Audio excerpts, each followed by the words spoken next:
албетте биздин бир жагынан бийликтин мындай криминалды алсыздатуу жагынан аракетин түшүнүп атабыз, эмне үчүн экенин баягы. Бирок ошол эле замат менимче бул ички саясат менен байланышып калып атат да.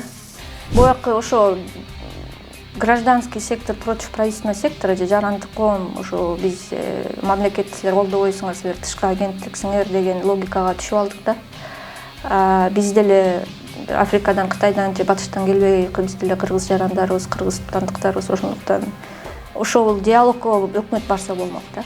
Мен айткым келгенче, анан Кемпир-Абад боюнча деле ошондой болуп калды. Албетте алар өзүнүн жарандык позициясын айтып атышат, туура эмес болду депчи. Экономика куруп атат, идеология жактан кандай гана таасирлер келбей атат. Ар кайсы дин уюмдары келди, батыш келди өзүнүн демократиясы менен. Россия айтып атат, орус тил менен Советский Союздун модели эң сонун болгон депчи. Кытай болсо унчукпай туруп эле экономика жагынан жайлап атат баарыбызды. Ушунчалык тышкы күчтөр, тышкы көп процесстер бизди, кичинекей мамлекетибизди, кичинекей элибизди башын айлантып баштады. Анан ошол жерде ички баягы бөлүнүү болбосо жакшы эле болот эле да. Чындап келгендечи.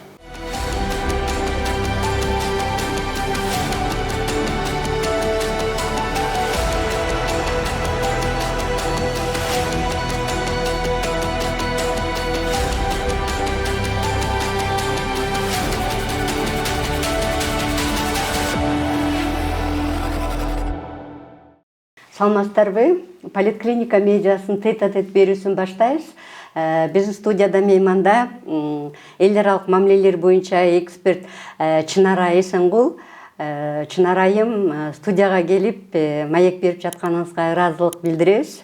Берүүнү мен Айгүл Бакиева алып барам.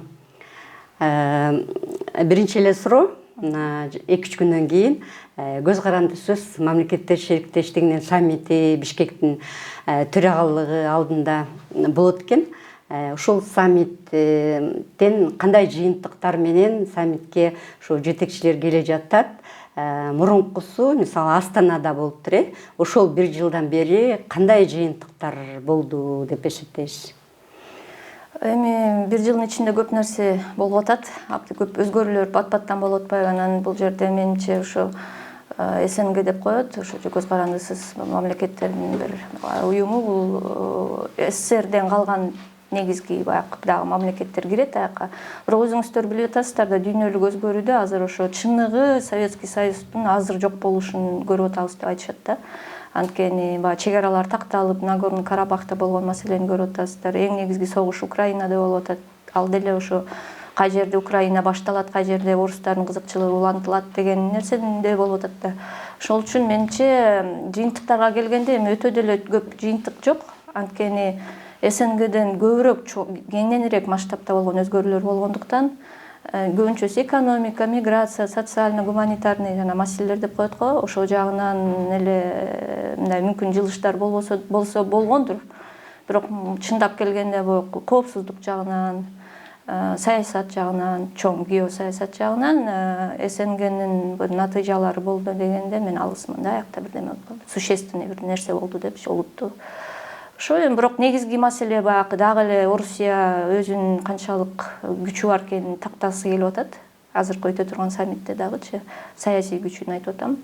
Коопсуздук жактан силер дагы эле баягы Афганистан маселеси болобу деп, жанагы терроризм, экстремизм болобу же уюштурулган кылмыштык топтор болобу, ошол жагынан баары да Орусия жактан биз кичине көз каранды болгондугубузду дагы бир сыйра көрсөтүп кетет болуш керек, орус тарабы, Россия Федерациясы.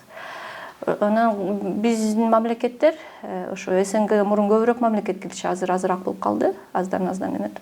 Ошо ал мамлекеттер дагы кандайдыр бир деңгээлде Орусиядан баягы, мисалы Кыргызстанды айтсак, жеңилдетилген баягы преференция дейт го. Жеңилдетилген баягы күйүүчү май мисалычы.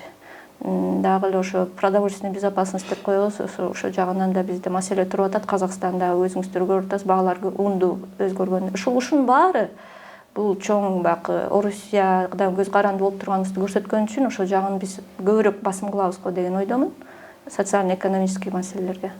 Саясат менен коопсуздук кичине сүйлөгүсү келбейт да, Орусиядан башкасыларчы особо. Анткени биз көп тараптуу тышкы саясатта атпайбызбы, баарыбыз эле. Кыргызстан менен Казакстан эле эмес, Өзбекстан, Тажикстан баары эле ошондой бир саясатты алып барып атат. Ошол үчүн Орусия канчалык кичине мындай күчкө салып бир өзүн колдой турган бир повестка күн тартипке түртпөсө дагы ошо Кыргызстан азыр биякта төрагылык кылгандыктан саммитте ошол жагында жана күн тартибинин балансында көбүнчөсү ушу социально-экономикалык маселелерге эле ыктайт болуш керек дейм. Өзгөчө баягы кыргыз-тажик чек арасында болгон когалаңдан кийин, Россиянын ролу жөнүндөгү болгон биздин талдоолордон кийин дегендейчи, биз өтө деле кызыктар эмеспиз да ал жагын көп талкуулагангачы. Күн тартиби негизинен ошол айтылды, күн тартибинде эмне маселелер каралат экен. Анан ошонун ичинде орус тил маселеси дагы бар экен. Анан Орусиянын ошо КМШдагы өкүлү мындай бир терминди айтыптыр да, сюзерен вассал мындай эмеде форматта болбойт депчи. Сизге бул термин жакшы тааныш болсо керек да, ошондой болбойт да.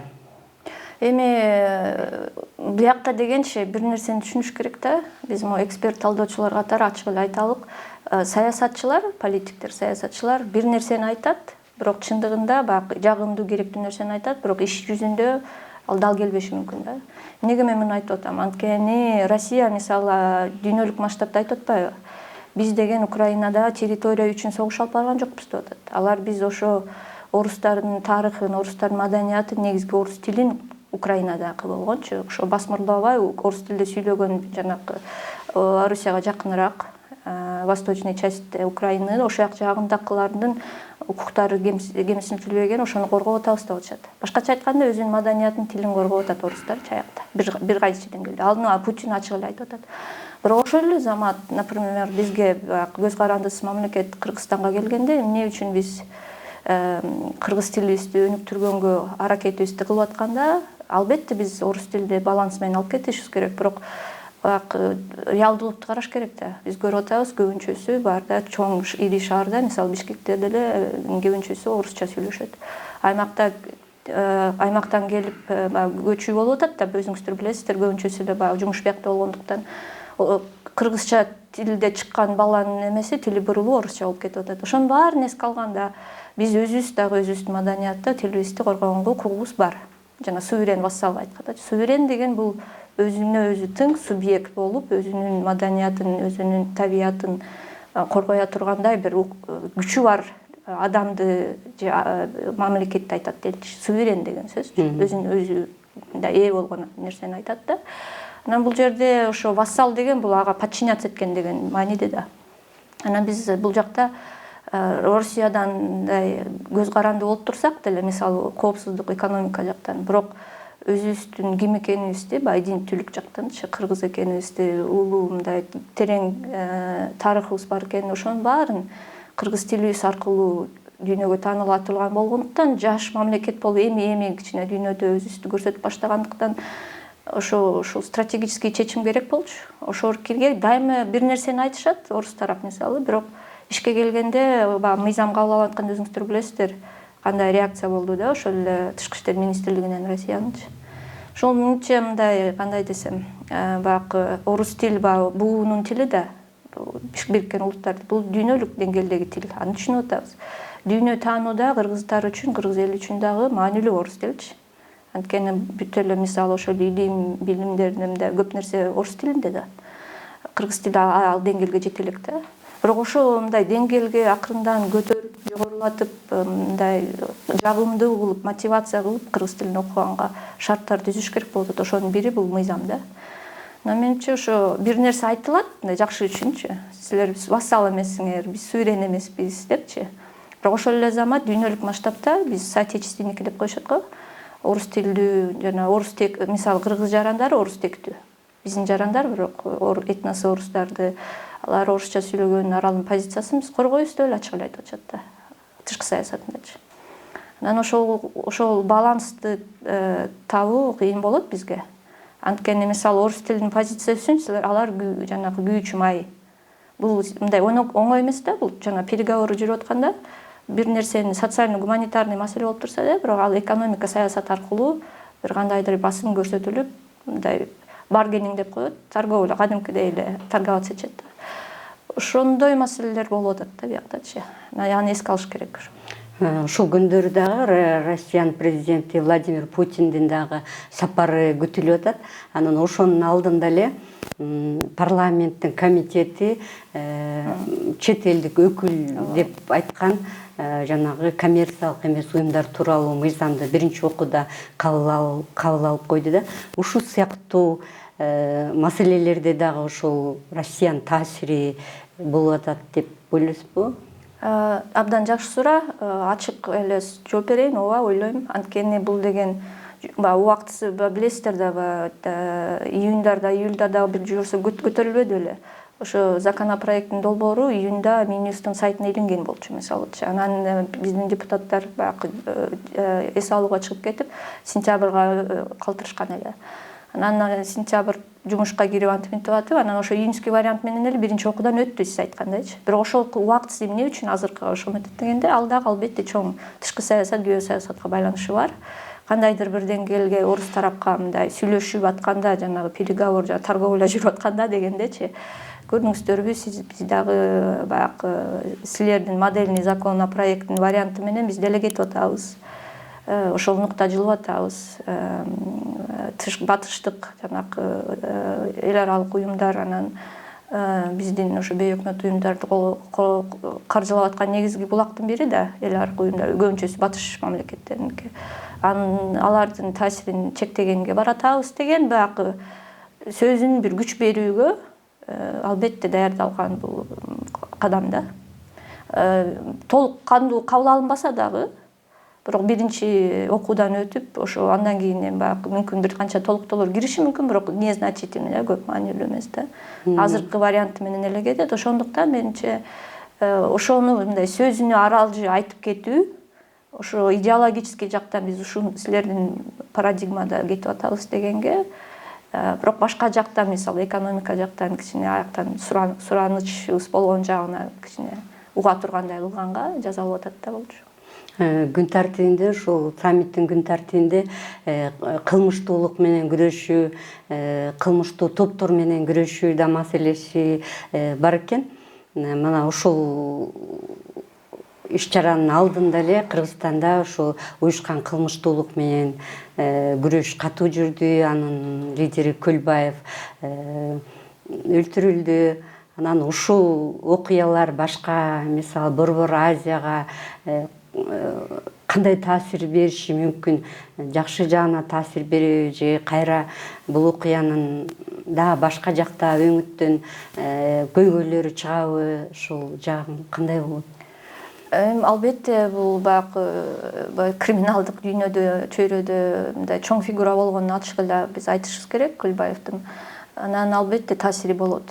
Бирок негизгиси эмне үчүн азыр ошо көп жылдан бери биз көчөлө билген жокпуз да Көлбаевди да. Ал ошо империясын түзүп, жанагынчалык таасирлүү позицияга жеткичекти келген да ал адам. Анан ошол эмне үчүн азыркы убакта ошондой натыйжа болду анын жашоосунда дегенде, ушундай согуш именно ушул башталып атат дегенде, менин жеке оюм эксперт катары бул ички саясат менен байланышкан көбүнчөсү. Тышкы саясат эмес да. Бирок албетте тышкы саясат, ошол эле Борбор Азияда, мисалы курал жарак, нелегальная торговля оружием дейт, ошо аякта билесиздер, соода саттык бир топ бар. Ошол эле Афгандын наркотиктери бар, баңгизат. Бул ошо криминалдык чөйрө, международный эл аралык криминалдык сеттер, ошорки негизги үч нерсе менен жан көрөт да: баңгизат, курал жарак, анан адамдарды торговля людьми. Ал жагында албетте баягы алардын өзүнүн эрежелери бар дегендейчи, өздөрүнүн баягы согушкандай, топтошкон бир уюмдары бар да, сен биз менен, бул менен деген. Ал жагынан ошо менимче башка коңшу мамлекеттердин криминалдык топтору күч алышы мүмкүн болуп калып атат да. Анткени ал жагынан жаманбы жакшыбы, баягы криминальный авторитет болгондуктан ал Кыргызстанды коргоп турган деген баягы кепти угуп атабыз да. Ал жагынан ошо Кыргызстандын позициялары мындай алсыздап атканын ачыгын эле айтыш керек. Бир жагынанчы биз билип эле атабыз, эки дүйнө бар. Бирөөсү ачык дүйнө, ачык саясат, анан нелегальный, теневой дүйнө бар да. Экономика дейбизби, криминал дейбизби, теневой экономика дейбизби. Ошол үчүн ал жактан менимче биздин позициялар кичине алсыздайт азыр эми. ошо башка мамлекеттердин баягы күчтүү криминалдар дагы ошо территорияны кеңинен эле контроль кылганга аракет кылышат. Бирок саясат менен красный черный байланыштыгы дегендейчи баягы түшүнүп атабыз да, ал бизде эле эмес, кайсы жерде бар. Анан албетте биздин бир жагынан бийликтин мындай криминалды алсыздатуу жагынан аракетин түшүнүп атабыз, эмне үчүн экен баягы. Бирок ошол эле замат менимче бул ички саясат менен байланышып калып атат да. Баягы биз түндүк түштүккө бөлүнөбүз, мындай жөнөкөйрөөк айткандачы.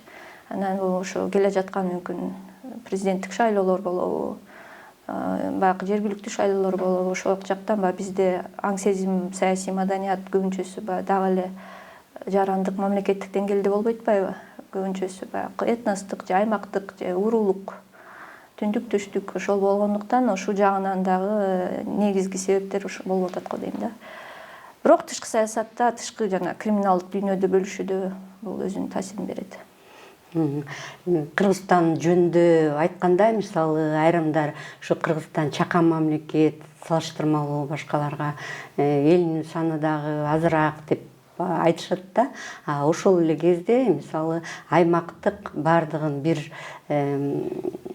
аймак боюнча караган кийинки кезде мындай иш-чаралар жүрүп атат болуш керек да. Мисалы Борбор Азия, Америка, Борбор Азия, Европа биримдиги, анан Борбор Азия, Кытай деп өзүнчө саммиттер өткөрүлүп атпайбы?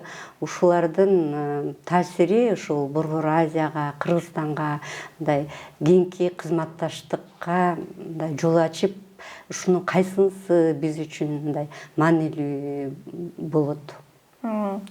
Ооба туура айтасыз, бул формат жана Центральный Азия 5, Борбор Азиянын 5 мамлекеттер, ана +1 деген форматчы дагы бир кошулган абдан популярдуу болуп атат азыр. Бул чындыгы туура айткандай ошо мамлекеттер, Борбор Азия Кытай, Борбор Азия Америка, Борбор Азия Европа, Борбор Азия Араб мамлекеттери деген бүт ушул форматтар бул ошо Борбор Азияны бир аймактык, бир аймак катары көргүсү келгенин белгилейт. Бул абдан жакшы кабар да биз үчүнчү. Анткени Борбор Азия Евразия континентинде борборунда турат, ошол үчүн Борбор Азия дейт да. Ортосунда турабыз. Ортосу деген бул эмнени белгилейт? Бул түндүк түштүк, анан чыгыш батыш. Ошондо бияк жактан Кытай, өйдө жактан Россия, ылдый жакта Индийский океан болгон үчүн Индия жана Южный Азияны карап келгенде бизге эң негизги биздин роль жана хаб болуп катат ортосунда болгон үчүнчү. Ошол үчүн көбүнчөсү жанагы транспорттук маселелерге келгенде, энергетика маселесине келгенде биздин позиция маанилүү.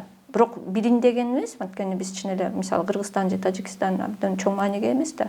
Бирок баарыбызды кошуп келгенде биздин бирдик позициясы кимдин тарабына, кимдин проекттерине көбүрөөк ыктайт деген болуп катат да. Мисалы бир аркак бир жол деген бар эмеспи? Один пояс, один путь деген проект Кытайдыкы. Ошол эле замат баягы биздин мурунку азыр Россия санкцияда болуп калды да. Санкцияда болгондон баанын көтөрүлүшү ошондон да чыкты да. Анткени биз баягы северный транспортный коридорлорду колдоно албай атабыз да, Россия аркылуу болгончу. Анан бул жакта Кытай дагы, Европа дагы убактылуу кызыкчылыктары мындай окшош болуп атат да.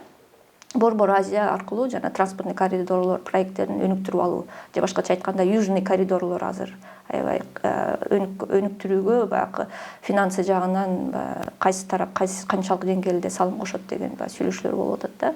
Анткени баары түшүнүп атат, мунагы согуш деген бул азыркы эле жөн эле согуш эмес, бирок согуштан кийинки дүйнөнүн баягы формуласы да абдан түшүнүктүү болот атпайбы. Эми Орусия кайра баягы батыш менен жакындашууга барбайт оңой менен турабы. Бул аябай алыс кете турган мындай таасирлери бар да согуштунчу. Анан ошол үчүн азыр Борбор Азия эгерде өнүгөлүк десек, анан өнүгүш үчүн өзүбүздүн баягы географиялык позициябызды каякта жайгашканыбызды колдонобуз десек, биз бир болушубуз керек болуп атат да. Аны ошо кийин чоң мамлекеттер инвестиционный күчү бар, инвестиция кыла турган күчү барлар бул араб мамлекеттери, албетте Кытай мамлекети негизгиси. Европа өзү экономикасынын өнүгүүсү абдан мындай оор болуп атат, кыйын болуп атат. Мисалы 21-жылы ВВПсы на душу вообще экономикасынын күчү 4,5% болуп атса, өнүгүүсү былтыркысы 22-жылкы 0,5 болуп калды да. Аябай экономикасы алсыздап атат Европа мамлекеттеринин. Анан ал жагынан эми баягы биз практикалык түрдө ой жүгүртсөк, чыныгы инвестицияны алып келип бизде дагы жумуш орундарды түзүп, экономикабызга салым кошо турган тараптан болгон эки эле тарап бар азыр дүйнөдө. Бул мен башынан эле айтып келем өзүмдүн интервьюларымда, бул Кытай анан араб мамлекеттери. Орусия согушуп аткандан кийин албетте баягы өзүндө бар нерсе газ, нефть мүмкүн бизге баягы өзүнүн элине бергендей баада бериши мүмкүн, улантыпчы. Бирок көп мындай ири чоң долбоорлор жасай турганда албетте күчү жок да. Ошол эле Кабарата ГЭСи болобу, ошол эле темир жолдорду салуу болобу, ошол эле автодорогаларды, жолдорду салып, иши кылып чыныгы аяга отуруп ким берет дегенде ошо эки тарап калып атат да. Ошол үчүн дагы өзүңүз көрсөңүздөр, ошо тышкы саясатта баягы саясат эмес экономика жака келгенде биздин Борбор Азия мамлекеттеринин лидерлери көбүнчөсү ошо Кытай менен араб мамлекеттери менен жакындашууга барып атышат да. Албетте коопсуздук анан саясий маселелер келгенде Россиянын позициясын эске алыш керек. Ошол эле Европа мамлекеттеринин баягы күчүн эске алыш керек, бирок алсыз болуп атат да. Мисалы жанагы эле закон, жана бейөкмөт уюмдарды иностранный агент депчи, тышкы мамлекеттердин агенти дегенге деле ошо батыш канчалык саясий күчүн колдонуп ынандырган аракетин кылып алса дагы ал аракети натыйжа берген жок экенин көрүп атабыз да. Ошол үчүн саясий идеологиялык жактан да, коопсуздук жактан да, экономика жактан дагы батыш мамлекеттеринин, өзгөчө Европа мамлекеттеринин бизге таасир эте тургандай рычагдары азыраак да, сөзүн ачыгы. Кытай менен арабтарда акча болгондуктан инвестиция кылыш үчүн, бизге эң негизгиси азыр экономикабызды өнүктүргөнгө биз мындай кызыктарбыз, баары Борбор Азия. Ошол үчүн мисалы майда Кытайда өттү, Борбор Азия Кытай деп, июлда Саудовская Аравияда өттү, араб мамлекеттери менен. Европа менен же Америка менен болгон эме баарлашуу, мисалы сентябрда биринчи жолу Борбор Азия АКШнын, биринчи жолу эмес, не в плане такыр эле биринчи жолу, бирок президент өзү катышуусу менен, АКШнын президенти өзү катышуусу менен, тышкы иштер министри эмес, биринчи жолу болду да. Бул да оондогу болгон саммиттен кийин, жолугушуудан кийин, Генассамблеядан кийин анан Америкада жолугушпады. Анан аяктындагы күн тартибин карап келсек, албетте Америка дүйнөлүк эки ролду ойногусу келип атат да. Бир жагынан баягы коопсуздук дүйнөлүк масштабта маселелерге кийлигишкиси келет, супер держава катары. Советский Союз жок болгондо Америка эле калды да. Бирок ошол эле замат экинчиси баягы демократия, адам укуктары, аял укуктары, жаштардын укуктары деген повестка бар го, демократический повестка деп коет. Ал жагындагы алар түткөнгө аракет кылып атышат да. Ошону мындай кандайдыр бир деңгээлде, эгерде чыныгы Американын потенциалы бар, бизге да бизнесибизди, экономикабызды өнүктүргөнгө салым кошконго. Бирок азырынча Кытай жакын болгон үчүн, анан Афганистандагы маселе кандай чечилерин билбеген үчүн, анан Украинага да абдан көп мындай ресурстар кетип атат да, батыштык, өзүңүздөр билесиздер. Ошол үчүн алар дагы мындай Борбор Азия канчалык деңгээлде реалдуу түрдө бизди өнүгүүгө салым кошот, ал дагы бир маселе туруп атат да, АКШны келгендечи. Кыргызстан ошол Борбор Азиядан адам укугу боюнча, сөз эркиндиги боюнча алдыда болуп жакшы мисалдар бар эле. Азыр болсо ошол тескери мисалдар көрүп, куугунтук, басма сөзгө ар кандай сотто кысым көрсөтүү болуп жатат да. Ооба, болуп жатат. Анткени баягы кандай десем, эң оору бир тарап туура, бир тарап туура эмес, бир тарап кысым көрсөтүп атат, анан кичине өтө көрсөтүп атат деп айтсак болот. Бирок ошол эле замат мындай объективдүү карап келсек, ошону мындай эффективный управление деп коет, башкаруу. Ошорки жагынан дагы эле биз алсыз болуп аткандыктан, өтө саясатты көп ойноп, анан жана англисче айтылат да, politics and governance депчи. Саясат бул бир нерсе, а управление, башкаруу ыкмалары, ошону көрө билүү да, ал бул экинчи нерсе. Анан бизде бийликтен алмашып отуруп, анан средний бюрократический аппарат, мамлекеттик органда иштеген адамдар дагы кичине чыгып кетишти, зарплатасы аз болгондуктан, дагы деңгээли мындай төмөндөп кетти да. Ошондуктан мен айтайын дегеним, кээде перегиптер болуп атат. Бирок перегиптер дайым эле саясий себептери менен эмес да. Бул деген ошо адамдын өзүнүн деңгээли, ошоруки аткаруудачы, бир мыйзам кабыл алынса дагычы. Ошол жагынан болобу деп ойлойм да. Бирок бул жакта албетте эркиндикке, сөз эркиндигине, ошол эле адам укуктарына коргогон уюмдарга канчалык басым көрсөтүлбөсө дагы 30 жылдын ичинде биздин жарандык коом НПО секторду айткан жокмун мен. Жарандык коом деген бул жарандык активисттер. Бул өзүнүн жарандык позициясын көрсөтүп билип, мындай кайдыгер карабаган адамдар, уюмдар. Алар баары да күчтүү. Борбор Азия мамлекеттери менен салыштырганда биздин жолубуз кичине башкача болгондуктан, өнүгүү жолубуз постсоветтик. Басым канчалык катуу кылынбаса дагы биз барбыз да. Дегичи активдүү жарандар бар да, жарандык коомдон өткөн. Анан ал нерсе, ал энергия эч жака кетпейт. Баары да ошо Кыргызстандын өнүгүүсүнө биз деле кызыктарбыз. Бейөкмөт уюмдар, биз НПО сектор дегенде гражданское общество, жарандык коом. Анан ошо идеясы ушундай болгондо баягы теоретик жактан мамлекеттик структуралар же өкмөттүк жарандык коом, анан бизнес, 3 сектор чогуу баарлашып диалог аркылуу Кыргызстаныбыз өнүгүп кеткенге аракетибизди кылышыбыз керек да. Бирок ошол негизги суроо кандай болуп атат да? Кандай Кыргызстанды биз каалайбыз? Авторитардыкпы? Же ачык коомду, адам укугун сыйлаган, бири-бирибизди сыйлаган, табияттын маселелерин сыйлаган ошондой коомго барабызбы? Же саясий оюндар деле ойноп, жанакы президенттик шайлоолорго эле даярданып, анан эле ошо түштүккө бөлүнүп, анан элдин да башын айлантып, ошо саясат аябай көп болуп атат дагы элечи, менин оюмча. Бирок объективдүү келгенде ошо геосаясат менен байланыштырып, мисалы Россияга жагып атат да жанагындай басым көрсөтүүчү, анткени алар батыштан каржыландык деп ошол жакта алып кетишет. Бул баягы черно-белый картинка болуп калып атат да, ак-кара депчи. Бирок ортосунда чыныгы мүмкүн баягы батыштын акчасын алган НПОлор бардыр мүмкүн. Өсө натыйжа ачыгын айтыш керек. Бирок ошол эле замат мамлекет иштеген жакта бейөкмөт уюмдар жардам берип, социально гуманитарный сферачы ал жакта дагы болду да көп нерселерчи. Гражданское обществону өзүңүз көрүп атасыз, ковид болгондо, Баткен окуясы болгондо биздин чыныгы жарандардын позициясын көрүп атабыз да. Чоң жардам берип атат да. Өкмөт паралич болуп калган кезде эл өзүн эле көтөрүп кетти да. Активдүүлүгү, жарандык позициясы болгон үчүн, элге жардам берем деген үчүнчү. Ошол үчүн менимче мындай жарандык коом дегенде аны равно НПО сектор, а НПО сектор батыш менен каржыланат, ошол үчүн туура нукта баратабыз деген бул туура эмес. Албетте мүмкүн кандайдыр бир деңгээлде негиздер бардыр деп атам. Бирок биягын да унутпаш керек да, канчалык салым кошуп атат коомдун өнүгүүсүнө. Ошол үчүн мындай аны ким электен өткөрөт? Бул туура НПО экен, тигим экен. Ошол эле жанагы мен төмөндөп кеткен бюрократический аппараттын адамдары өткөрүп коюп атат да. Ошол үчүн алар өзүнүн баягы кызыкчылыгына, мүмкүн өзүнүн деңгээлине жараша колдонуп коюшу мүмкүн болуп атат да бул мыйзамды. Мен жеке ой мисалычы. Ошондой эле нукта караш керек баарын эле. Сөз эркиндигине болуп аткан жана жаңы өзгөртүүлөр да басым кылып атканга маанилүү СМИлерди жабылышы да чектөөсү.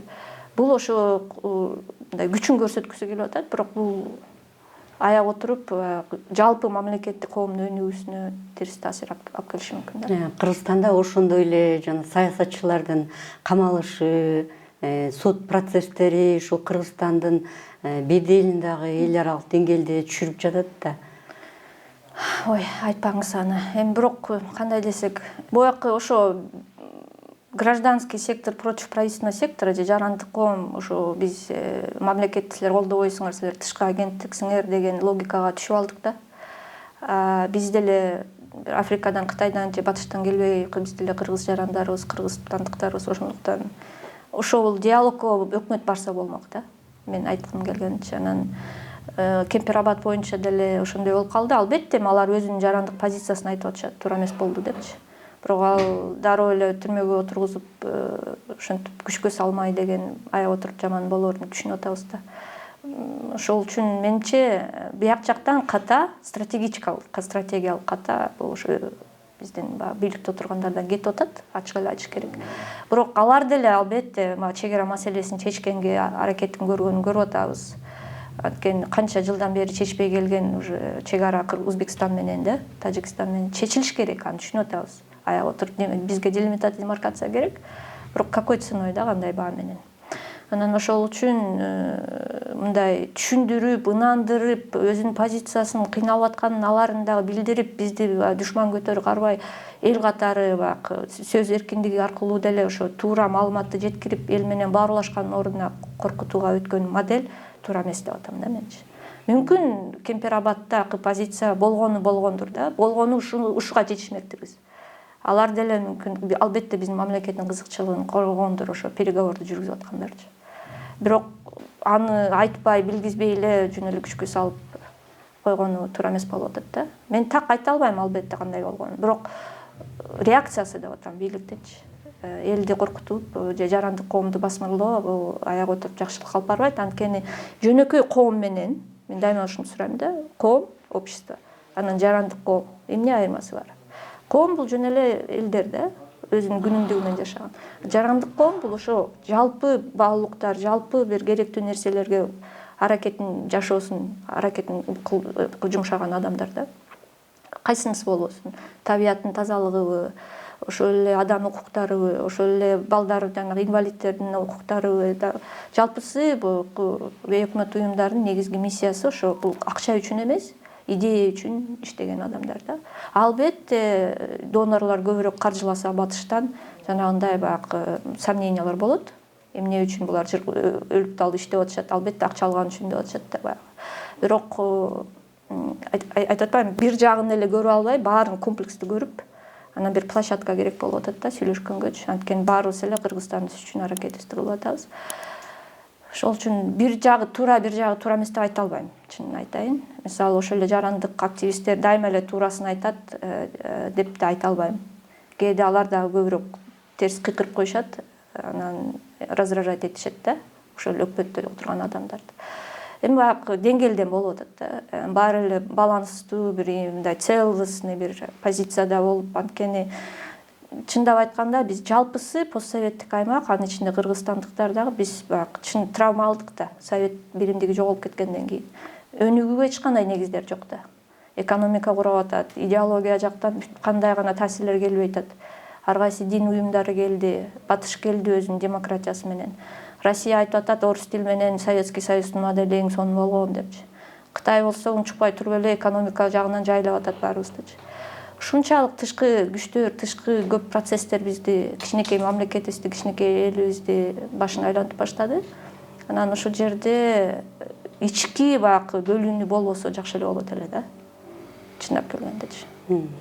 Мындан бир жылдай болуп калды болуш керек. Сиз ушул башка биздин политклиниканын башка берүүсүндө бир интервью берип, тышкы саясатта ушу Кыргызстан Жапаров оочу отурат дегендей айттыңыз эле да. Азыр кандай болуп калды ушул жак? Эми кандай десем, объективдүү түрдө дүйнөдө жанагы Украина согушу башталган үчүн азырыңыздар көрүп атасыздар, Нагорный Карабах, акыркы күндөрү Палестина Израиль маселеси деги дүйнөлүк масштабта дүйнөлүк саясий система өзгөрүүгө дуушар болуп атат. Биз ар бир мамлекеттер, чоңбу кичинекейби орто размердеги мамлекетпи, мисалы Турция, Иран же ушундай. Биз кичинекей мамлекеттерге киребиз да. Чоң мамлекеттер же супердержаваларга азырынча баягы Россия, Кытай, Америка албетте кирет мисалычы.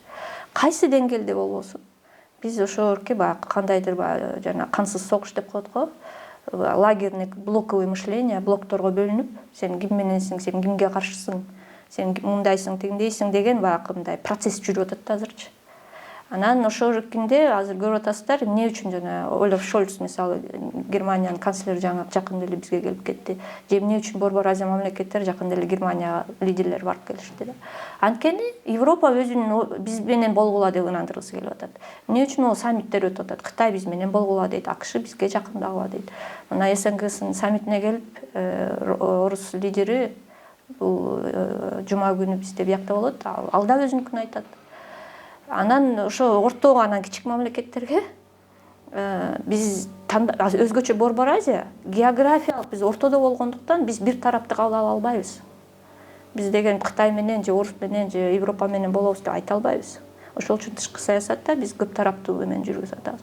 Ал жактан менимче Жапаров мырзанын командасы тышкы саясатта жүргүзгөн. Алар ошолоркини албетте эми бул баарыбыз түшүнүп турган нерсе болуп атат, жөнөкөй эле. Жана айткандай, бизге эмне керек? Бизге акча керек, бизге экономиканы өнүктүрүү керек, бизге инвестиция керек, бизге жумуш орундары керек, бизге зеленый экономика керек, мүмкүн болушунча.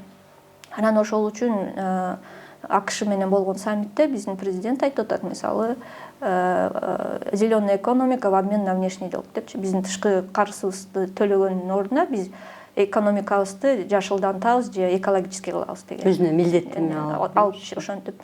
Анткени башкача айтканда максимальный деңгээлде менче сурай турганын, айта турганын президент айтып атат. Даярдап берип атат да тышкы саясат жасаган командачы. Ошол эле тышкы саясат бөлүмү болобу, ошол эле биздин тышкы иштер министрлиги. Айтайын дегеним, баягы өтө инновациялык, өтө мындай прорывной бир ушундуктай жаңыча Кыргызстанды кыла тургандай бир объективдүү системный факторлор жок болуп атат да, кааласак дагычы. Бирок мүмкүн болушунча араб мамлекеттери менен жакындашуу, анан Кытай менен жакындашуу ачык эле болуп атат. Бирок бул реалдуу деп атам, бул Жапаровдор мырзанын командасы катуу иштегендик эмес, бул болгон ошо болуп атат да. Бирок ошол эле замат менимче ошорикинин жана тобокелчиликтер дейт го.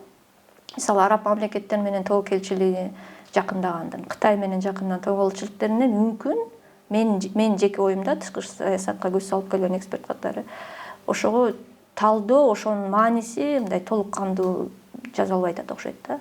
Анткени мүмкүнчүлүктөр бар, бирок тобокелчиликтер да бар. Мисалы Асман деген шаарды курабыз деп атат көлдөчү. Эми билебиз, ошол эле Көлбаев, ошол эле президент алар көлдүк болуп атышат. Анан арабтар келип, эмне үчүн алар кызыктар дегенде, ошого инвестиция кылганда, биз ал үчүн түшүнүшүбүз керек да, арабтар өздөрү кандай шарттарда жашап атышат.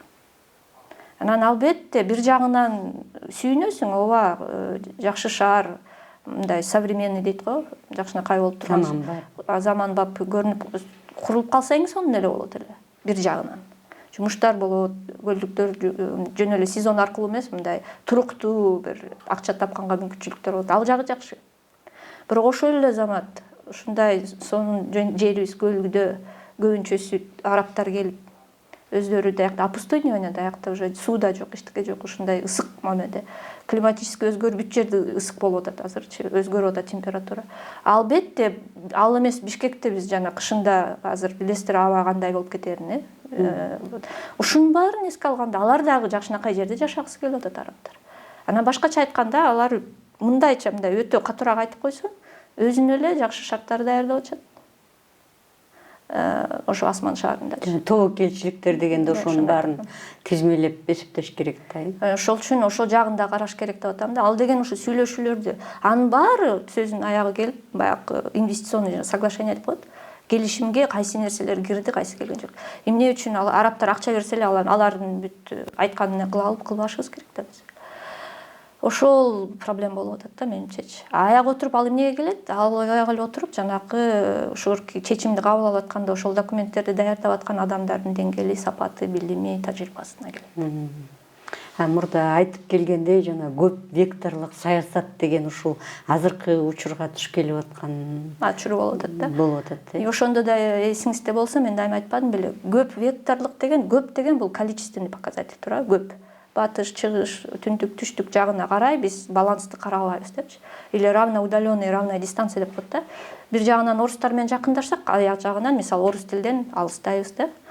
Кытай менен экономика жакындашсак, коопсуздук жактан Кытайды Россия менен баланс кылабыз мисалычы. Эгерде Турция менен өтө жакындашып кетсек, байрактарды алып антип тажиктерди кичине бизге дагы колдой турган күчтүк бар деп түрк тилдүүлөр менен жакындасак, бирок ошол эле замат биз Иран, Саудовская Аравия, Персидский заливдеги мамлекеттер менен дагы сүйлөшүүлөр жүргүзүп атабыз. Вот это баланс. Бирок ошо көп тараптуу деген бул сапаттуу болуш керек жана количество, качество дейт го. Көп тараптуу тышкы саясат сапаттуу болуш үчүн сапаттуу кадрлар керек. Ошо кадрлар даярдап турган вуздар керек, система керек да. Бул деген жөн эле мага лояльный, бул азыр ушул киши министр болуш керек, бул адам начальник болуш керек бөлүмдүн деген эле болбой атат да, ошо системдүү түрдө болуп атат да. Ошол жагы мени кооптондурат да. Мен Жапаровдун саясаты туура эмес дегенде эмесмин. Мен келечекте дүйнө оңолбойт азырча көрүп атабыз да. Мындан да оор болот. Мындагы да комплекстүү түрдө болот азыр. Баш айлантмачы. Анан ошону туура талдап, туура чечимдерди ар кайсы деңгээлде, туура келишимдерди түзүп, биздин улуттук кызыкчылыктарды ошого киргизүү, позициядан тайбоо ошол керектүү болуп атат. Ал жагынан менимче көп жаман эмес, бирок өтө деле мындай прям чоң жогорку деңгээлде көрсөтө алган жок деген мен бааны берет элем да тышкы саясатта азыр.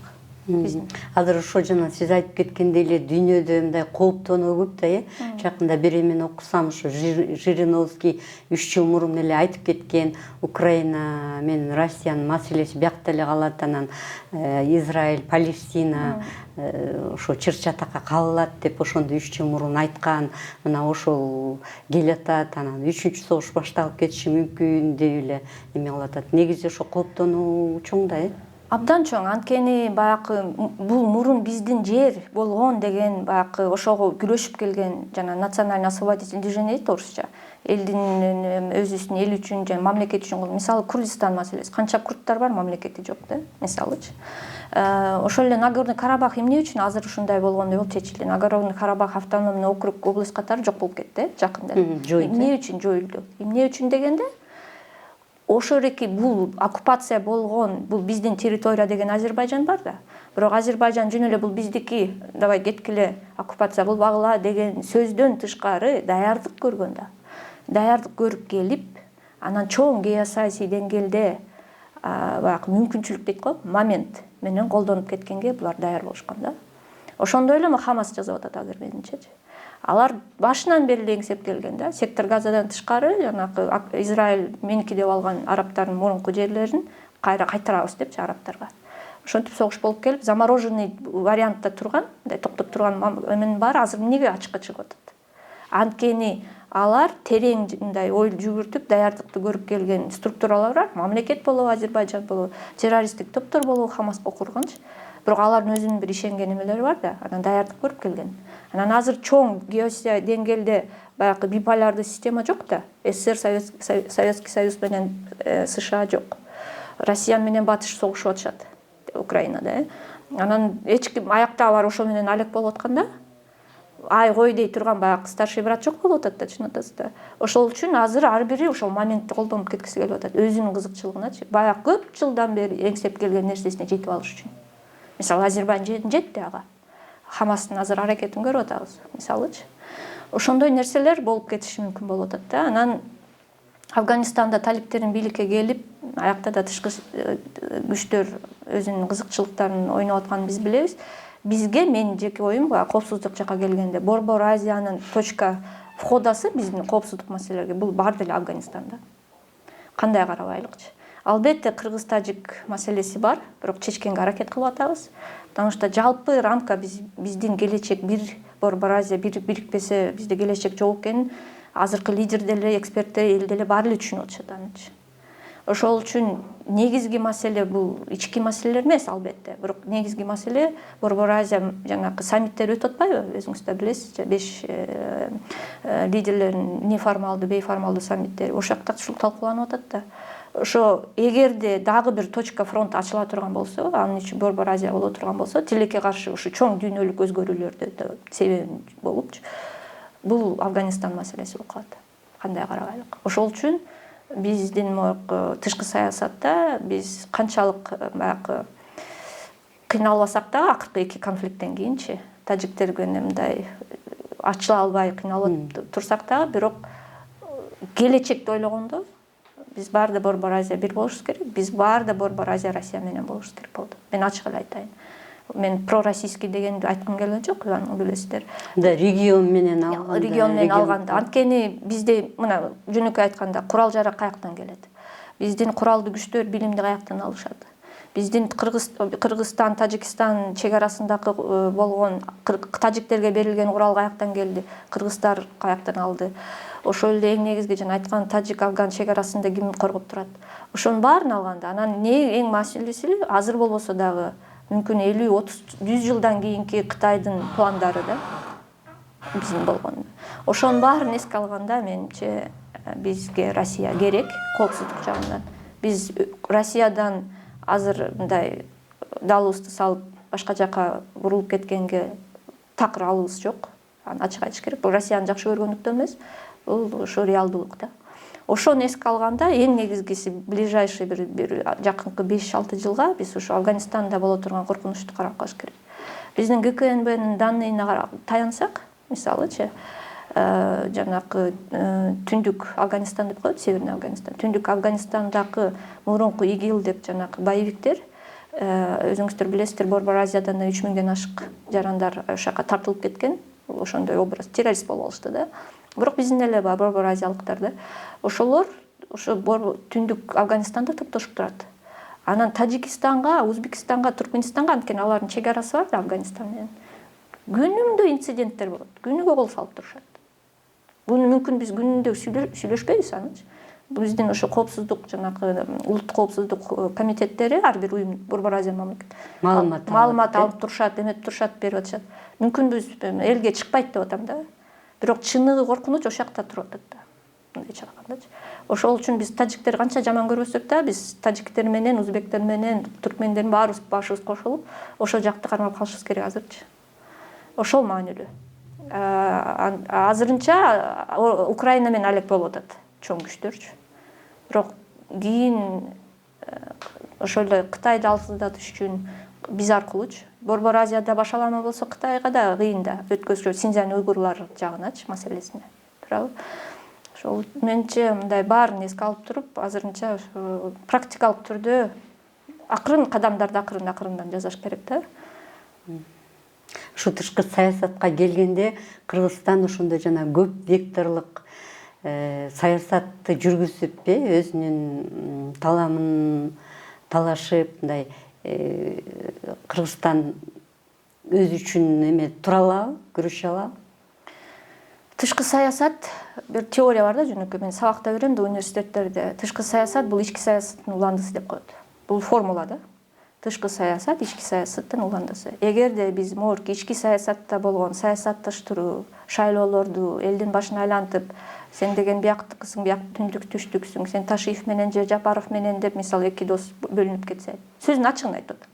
Ушунчалык бөлүнсөк, ички саясаттагы бөлүнүү, ички саясаттагы элди менен баягы элди бөлүү, ошо тышкы саясатка прямой таасири бар да. Ошол үчүн менче тышкы саясатты азыр сүйлөп атканда, мен как эл аралык мамилелерге көз салып келген эксперт катары мындай кыйналган бир момент, бул ушу ички саясатта биз бир позицияда туруп чече албасак көп нерсеничи, анда тышкы саясатта уже кеч болуп калат да, жеңилиштик жедер алып өтүп кеткенден кийинчи. Ошол үчүн менче ушундай кайрылуу кылат элем да, элге дагы саясатчыларга деле ушу мүмкүн болушунча саясатты ойлобой башкаруу жагына көбүрөөк көңүл буруп, ички саясаттагы башкарууга.